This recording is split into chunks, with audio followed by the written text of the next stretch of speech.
In this lecture, we're going to take a look at one of the most important equilibrium systems that exists in nature, something called the self-ionization of water. To introduce this topic, let's first consider a few definitions.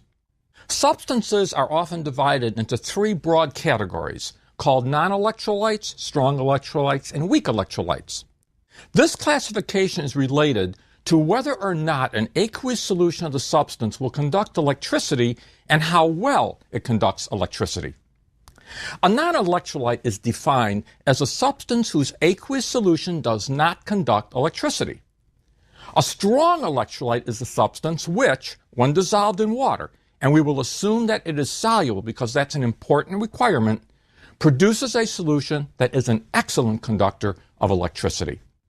And a weak electrolyte is a substance which, when dissolved in water, produces a solution that does conduct electricity, but not all that well, certainly nowhere near as well as a solution of a strong electrolyte. Here are some examples of each of these three kinds of substances. The first substance is sucrose, common ordinary table sugar. Sucrose is classified as a non-electrolyte, and the reason it's classified as a non-electrolyte has to do with the following idea, a very important idea. A solution will conduct electricity if it contains ions, and the higher the concentration of ions in the solution, the better the solution conducts. So if a substance dissolves in water and forms ions in solution, then its solution will conduct electricity. But what exactly is electricity? Electricity is the movement of electrical charge. So in order for something to conduct electricity, it must have charges inside of it that are free to move around. In a metal like solid copper or silver, these charges are simply electrons. But it turns out that electrons can't move through a solution.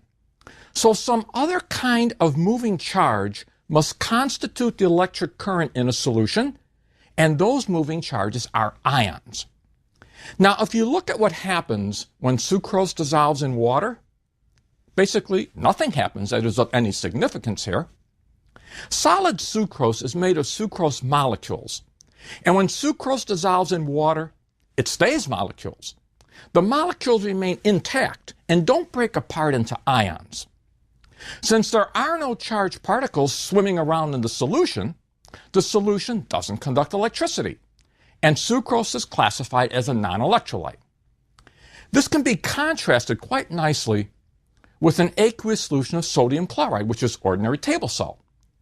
When you dissolve sodium chloride in water, wow, you get nothing but ions. It breaks apart 100% to form ions. So dissolving salt in water produces a solution that contains a plethora of ions, sodium ions and chloride ions in this example. And since so many ions are formed in solution, solutions of sodium chloride should be an excellent conductor of electricity. Sodium chloride is a strong electrolyte. And we can contrast this to another common substance you probably have in your home, acetic acid. Now you may say, hey, there's no acetic acid in my house, but there probably is, because vinegar is an aqueous solution of acetic acid.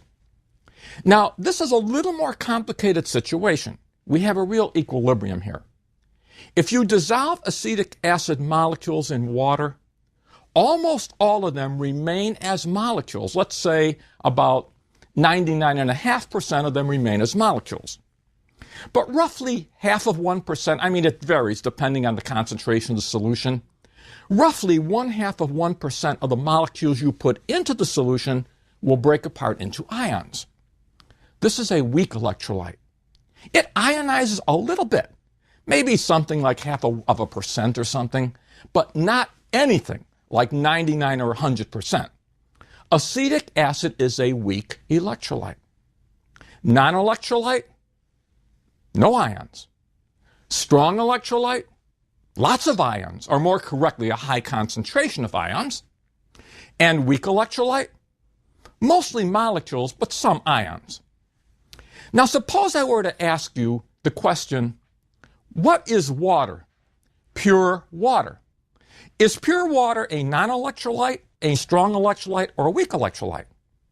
Most students, good thinking students, will say something like, well, I don't know about the strong or weak part, but I know that water conducts electricity, so it must be an electrolyte.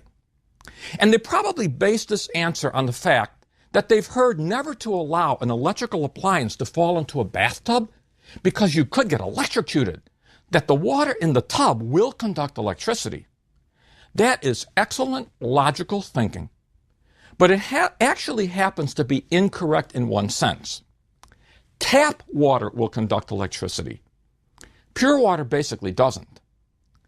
But you never encounter truly pure water in nature, so the water that you do come in contact with does, in fact, conduct electricity to some extent.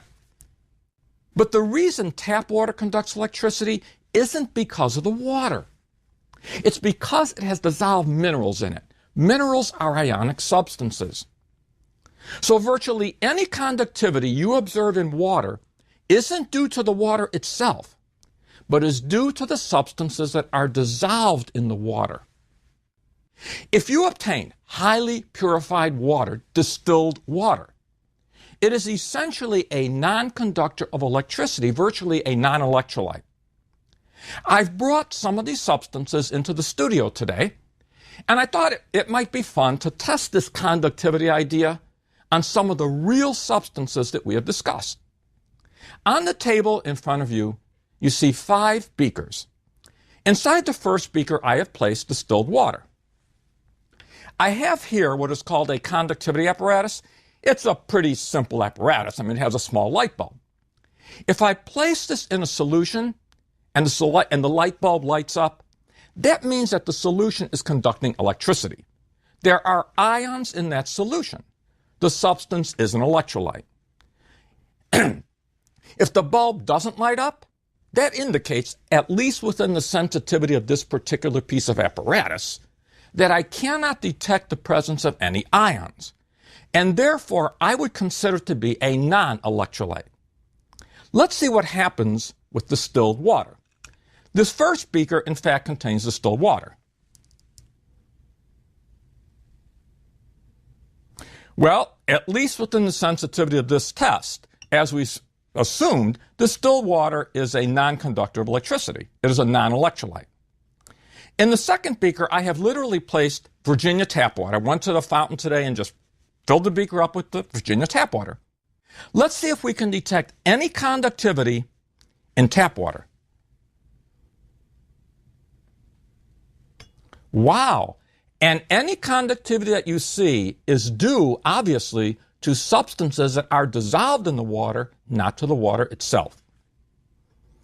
In the third beaker, I also have distilled water. And as we can see, it will not conduct electricity. We said that sucrose was a non-electrolyte. I have here some common ordinary sugar, sucrose.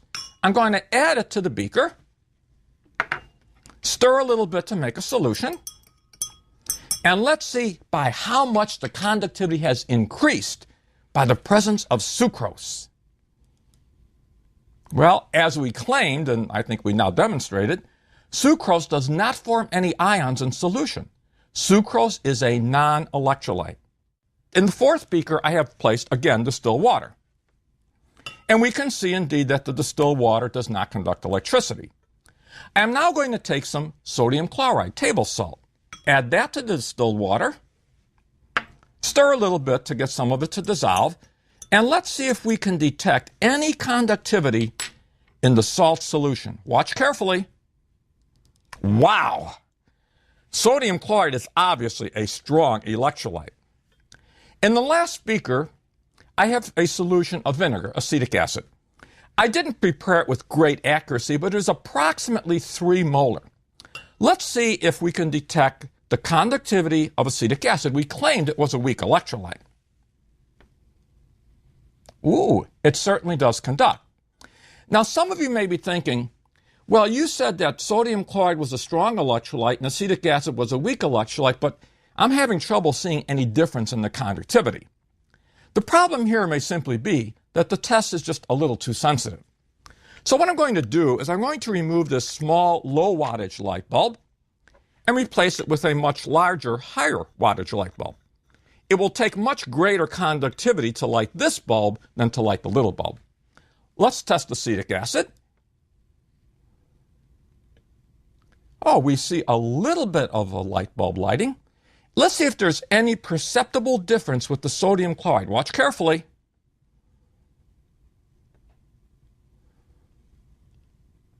Sodium chloride is a strong electrolyte. It ionizes 100% in aqueous solution.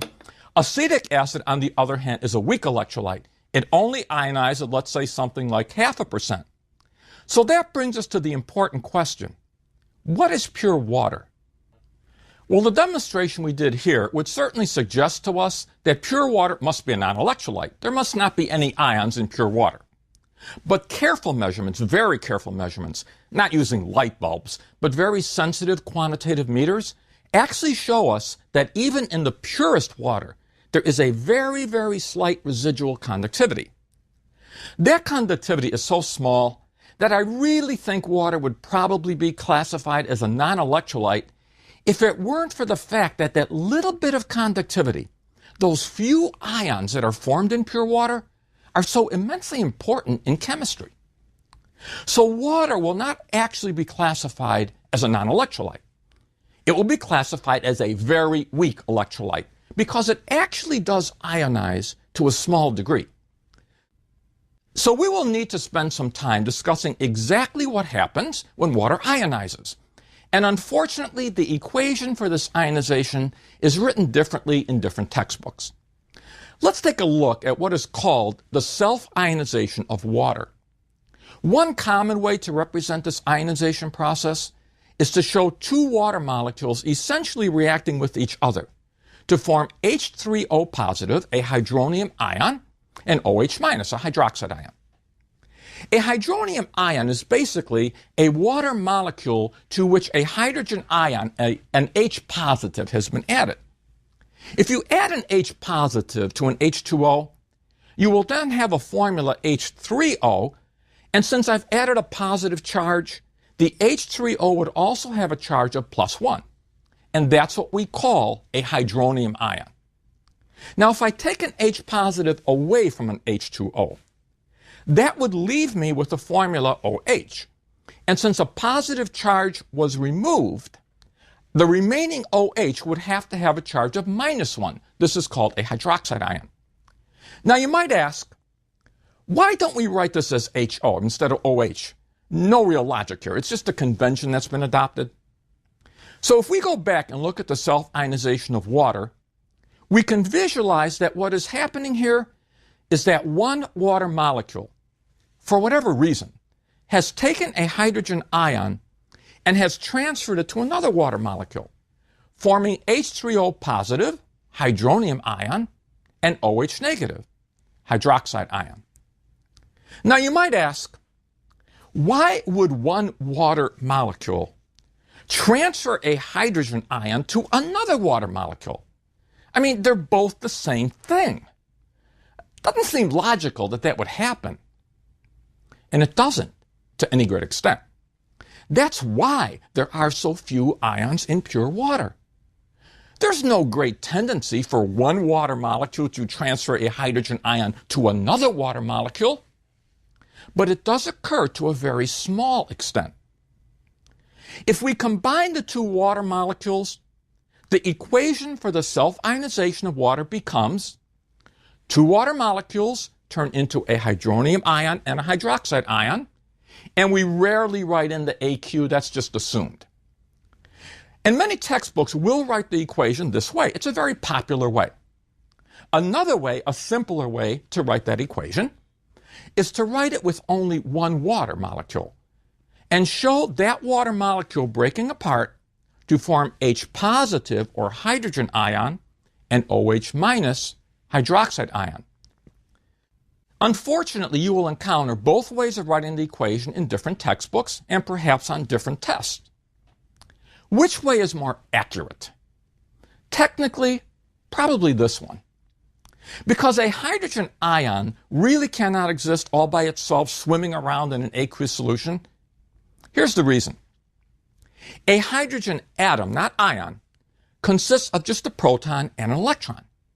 If we take away the electron to form an H positive or hydrogen ion, all that would be left would be a bare proton floating around. And that really couldn't exist in water. Because of that, some chemists, textbook writers, and teachers do not like to write H positive in water. They say it should be attached to a water molecule, written as H3O positive and called the hydronium ion. Actually, H3O positive isn't all that accurate either. What actually exists in water is quite complex. So no matter what we write down, we are not writing down what actually exists in the solution anyway. I personally prefer this expression because it makes it much easier to write equations for acid-base reactions and equilibrium constant expressions for many things that we are going to be discussing. If your textbook or your teacher prefers hydronium ion, all you usually have to do is add one more molecule of water to the equation, and wherever you see H positive, you substitute H3O positive. I said water ionizes very slightly, so there should be an equilibrium constant for this reaction. What form would it take? This equilibrium constant is so important that it has its own special symbol, Kw. It's called the ion product of water. And remembering how we write equilibrium constant expressions, Kw would just equal the concentration of hydrogen ion, or hydronium ion if you prefer, times the concentration of hydroxide ion.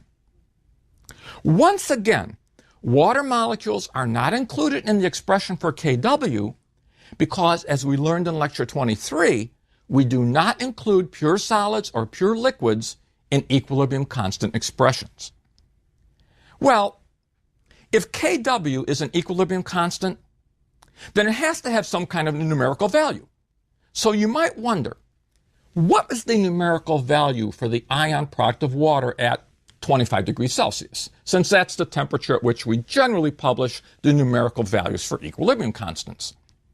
It turns out to be, and this is a remarkable, truly coincidental quirk of fate, so to speak, we got lucky. The ion product of water at 25 degrees Celsius turns out to be almost an exact power of 10. It's 1.00 times 10 to the minus 14th. Here's what this means, and this is a very important idea.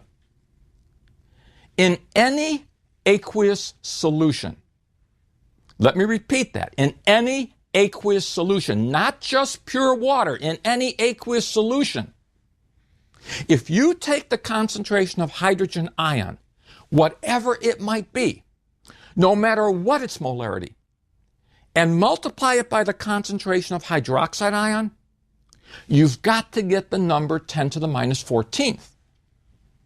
Now that means that the product of these two concentrations will always be equal to 10 to the minus 14th. So if I do something to the water that makes the concentration of hydrogen ion go up, get larger, as I've represented here, then the concentration of hydroxide ion has to get smaller, because the product of these two concentrations must always come out to be 10 to the minus 14th. Or vice versa. If I do something that makes the concentration of hydroxide ion go up, then the hydrogen ion concentration is going to have to become smaller. Once again, the product of these two concentrations must multiply out to be 10 to the minus 14th. So let's ask a question. If you think you can solve this on your own, go ahead. If not, watch this first solution. The question is, what are the concentrations of hydrogen ion and hydroxide ion in pure water at 25 degrees Celsius? When pure water ionizes, it will produce equal amounts of both hydrogen ion and hydroxide ion. These two concentrations will have to be the same. And here's something we do a lot when we solve equilibrium problems, so get used to this idea.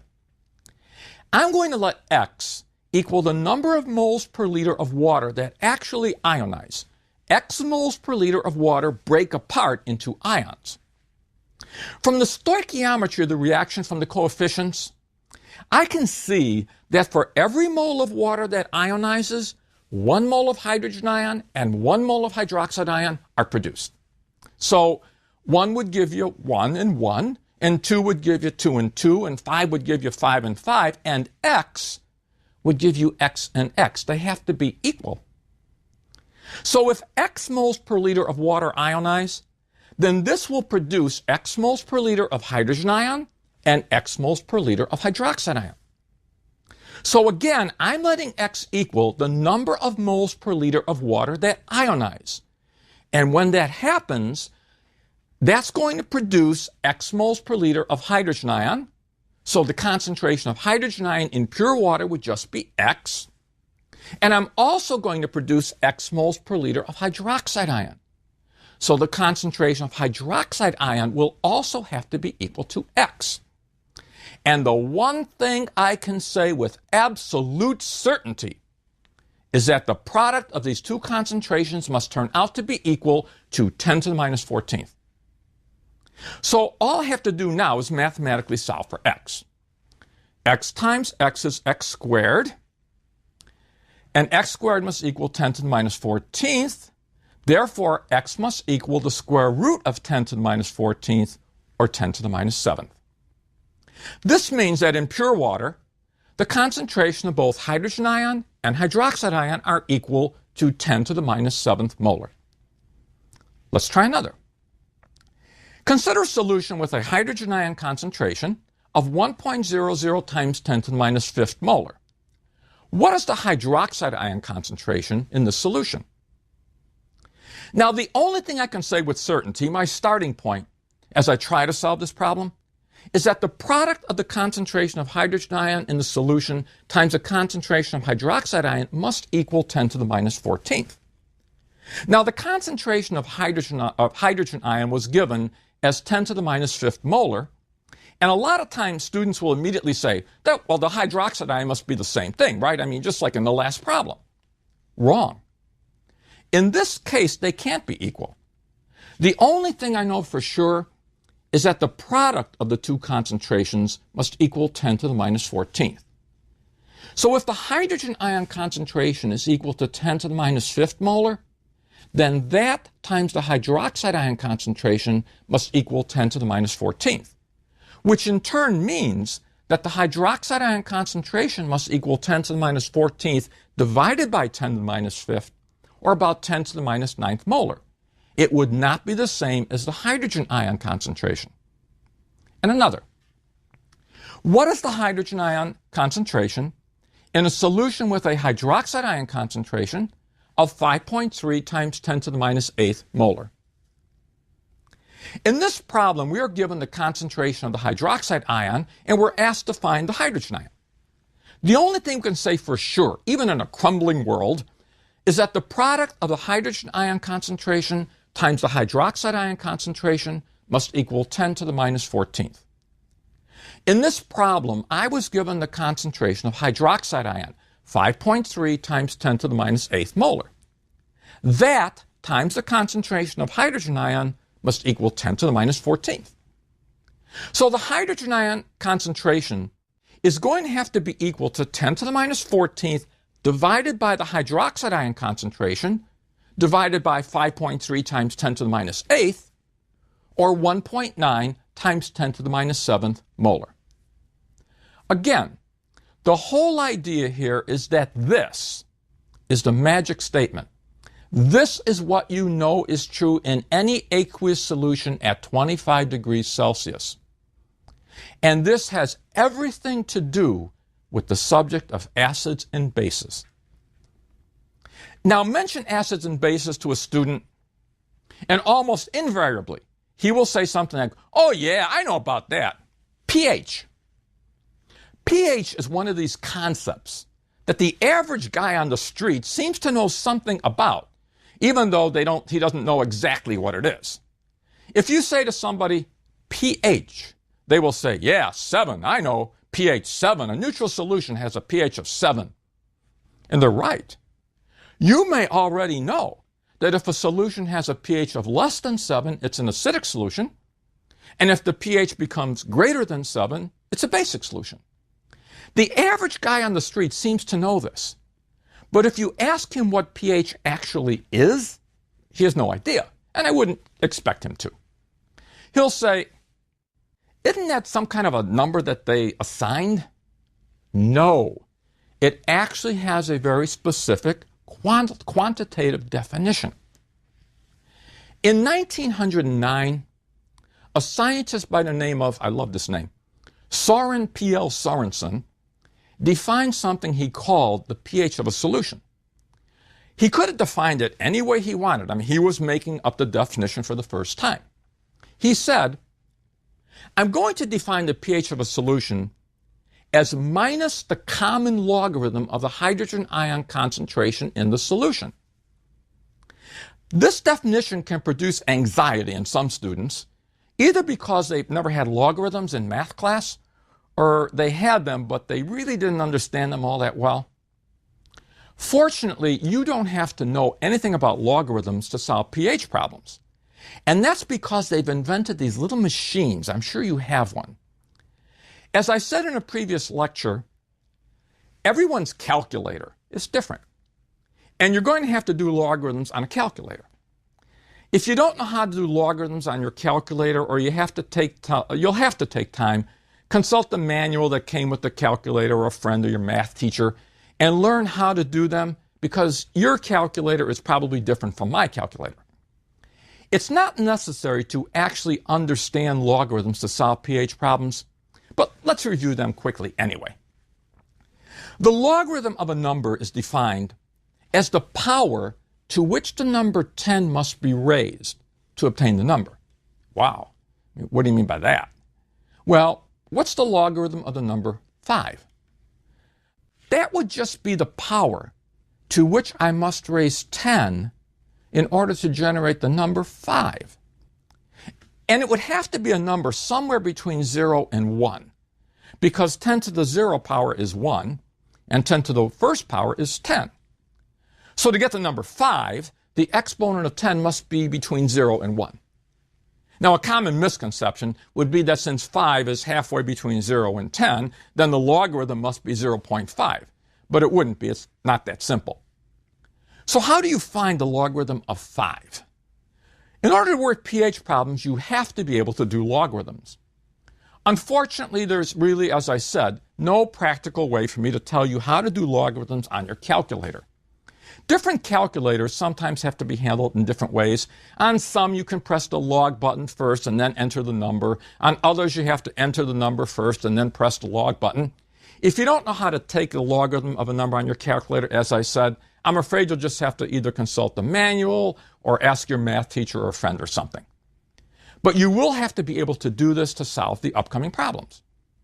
But if you do successfully take the log of 5 on your calculator, it comes out to be 0.69897, plus a few more digits that I won't write down. That's pretty easy, but I need to warn you about one thing. pH is equal to minus the log of the concentration of hydrogen ion. On some calculators, you can take minus the log of some number. On others, you may have to find the log of the number first and then change the sign of that answer. Again, only you can determine the best way to use your own calculator. For example, if the concentration of hydrogen ion in a solution were equal to 0.03759 molar, and you wanted to find the pH of that solution, what you would need to do would be to take the log of 0.03759, which is negative 1.425, and then change its sign, since pH is equal to minus the log of the hydrogen ion concentration. So the pH would actually be equal to plus 1.425. Or on some calculators, you may be able to take minus the log of 0.03579 all in one step. The only thing you can never do is try to take the log of a negative number. If you goof that up, your calculator will flash an error message. In the next lecture, we'll take a much more detailed look at this whole pH thing.